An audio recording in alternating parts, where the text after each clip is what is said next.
Assalamualaikum warahmatullahi wabarakatuh. Halo semuanya, terima kasih banyak sudah meluangkan waktu untuk menonton presentasi ini.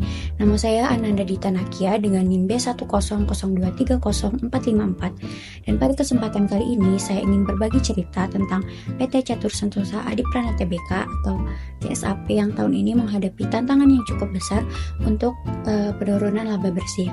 Namun, meskipun menghadapi tantangan, perusahaan ini tetap berkomitmen untuk terus tumbuh dan berkembang. Nah, pada video ini, saya ingin mengulas beberapa penyebab penurunan kinerja keuangan serta strategi ekspansi yang sedang dijalankan perusahaan untuk memastikan masa depan yang lebih cerah. Semoga melalui video ini, teman-teman bisa mendapatkan gambaran yang lebih jelas tentang bagaimana perusahaan ini beradaptasi dan merencanakan langkah-langkah pemulihannya. Judul presentasi ini adalah Strategi PT CSAP di tengah penurunan laba bersih 2024. Dan saya berharap diskusi ini dapat memberikan wawasan yang bermanfaat tentang langkah-langkah strategis perusahaan. PT Catur Sentosa Adiprana Tbk adalah salah satu pemain utama di sektor distribusi bahan bangunan dan furnitur di Indonesia. Perusahaan ini dikenal dengan dua merek utamanya, yaitu Mitra 10 yang merupakan retail modern bahan bangunan terbesar dan Atria yang berfokus pada furnitur rumah tangga. Saat ini CSAP mengoperasikan 45 toko Mitra 10 dan beberapa toko Atria, dengan target ambisius mencapai 100 toko Mitra 10 pada tahun 2030. Tidak hanya itu, perusahaan ini juga menargetkan pencapaian pendapatan hingga 18 triliun pada tahun 2024 melalui ekspansi geografis ke wilayah strategis di seluruh Indonesia. Hal ini menunjukkan bahwa meskipun ada tantangan, PT CSAP tetap berkomitmen untuk mendukung pembangunan infrastruktur dan kebutuhan konsumen. Sepanjang tahun ini, PT CSAP mengalami penurunan laba bersih sebesar 12,4%, yaitu dari 149,5 miliar menjadi 130,9 miliar. Penurunan ini terjadi meskipun pendapatan perusahaan tumbuh sebesar 5% menjadi 12,7 triliun. Salah satu penyebab utama adalah peningkatan beban operasional yang diakibatkan oleh ekspansi besar-besaran yang tengah dilakukan. Selain itu, perusahaan juga menghadapi tantangan dari kenaikan biaya bahan baku dan logistik yang mempengaruhi margin laba bersih perusahaan hingga hanya mencapai 1,0%. Namun, pertumbuhan pendapatan sebesar 5% ini tetap menunjukkan bahwa permintaan pasar terhadap produk CSAP masih cukup kuat, memberikan dasar optimisme untuk perbaikan di masa depan.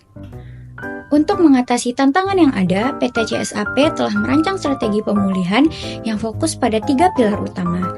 Yang pertama, ekspansi jaringan toko dengan rencana membuka 8 toko baru di wilayah yang strategis, seperti Jawa Barat, Jawa Tengah, Jawa Timur, Kalimantan Timur, dan Sulawesi Tenggara.